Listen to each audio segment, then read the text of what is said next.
O próximo passo aqui no nosso gradiente, ou melhor, no nosso espectro de bicicletas, são as intermediárias, né, as transicionais entre a bicicleta de asfalto e a de terra. Essas bicicletas são caracterizadas pela versatilidade, uma vez que elas têm bom rendimento tanto no asfalto quanto na terra, não necessariamente um terreno mais difícil, mas percorrem um estrado de chão batido com grande facilidade, talvez mais do que as que eu vou falar daqui para frente.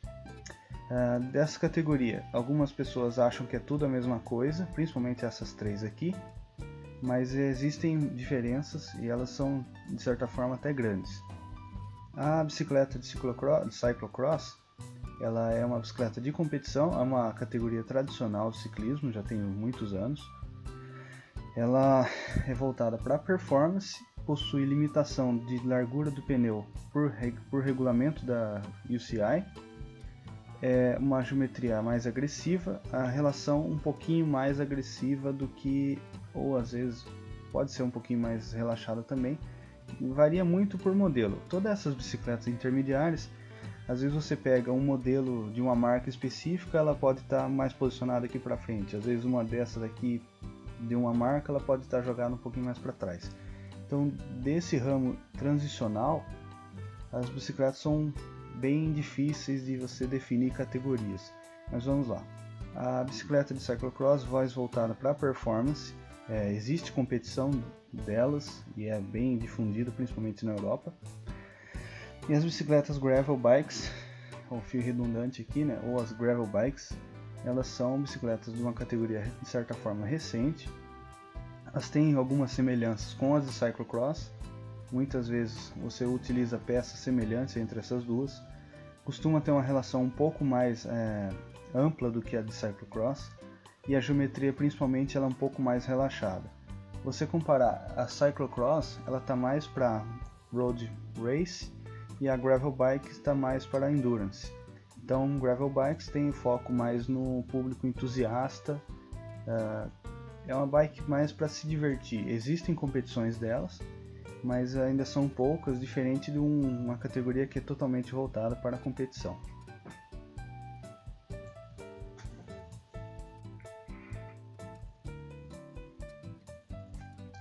Ainda falando de gravel bikes, é notado hoje em dia que existe uma diferença bem grande entre as gravel bikes com aro 700 e as bicicletas gravel bikes com aro 27,5 ou 650B.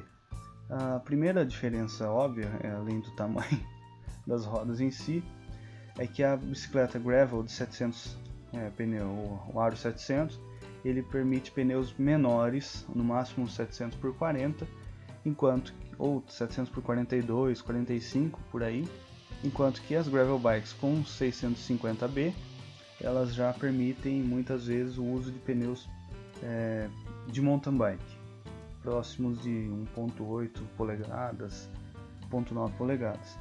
No caso, essa daqui que eu representei é a Cannondale Slate, que inclusive ela tem uma suspensão de pequeno curso aqui, uma left.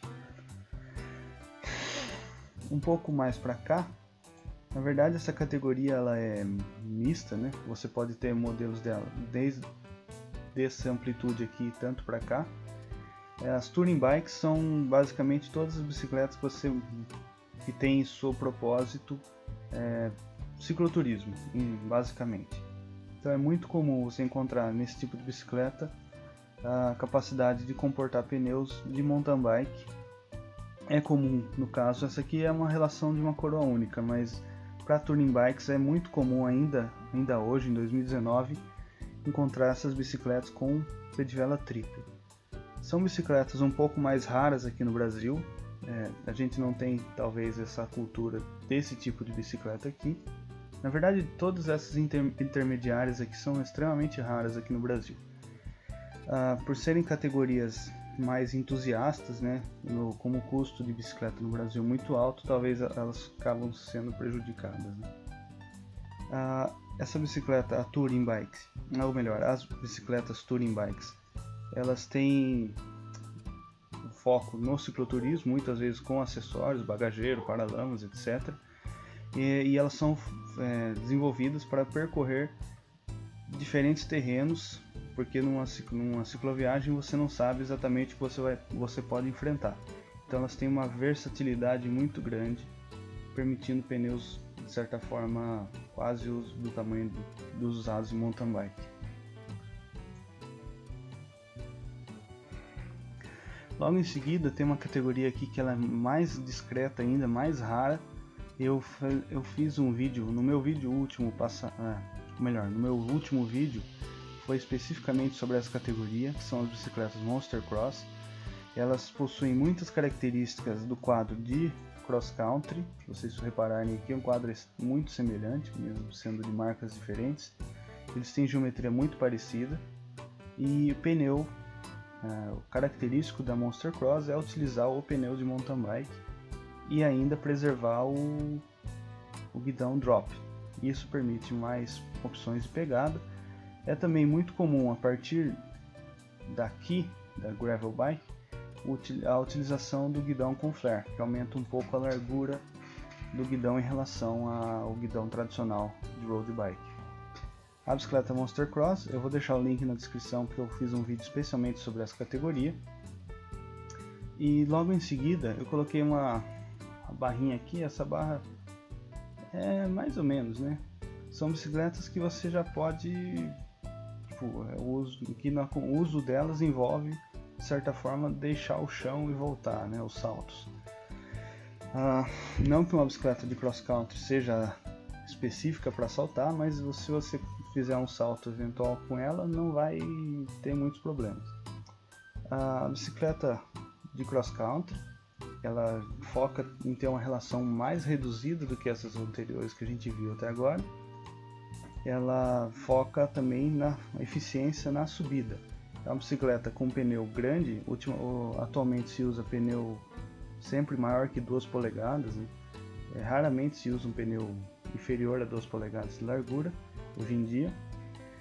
E praticamente aqui no Brasil a dominância das bicicletas com aro 29. Coloquei aqui tanto a bicicleta cross country hardtail quanto a full.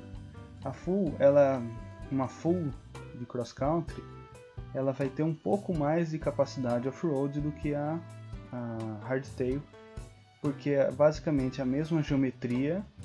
Aqui no caso não são iguais, por isso a geometria é um pouco diferente, mas são bikes com geometria muito semelhante, né? A única coisa que muda é a adição do curso na roda traseira.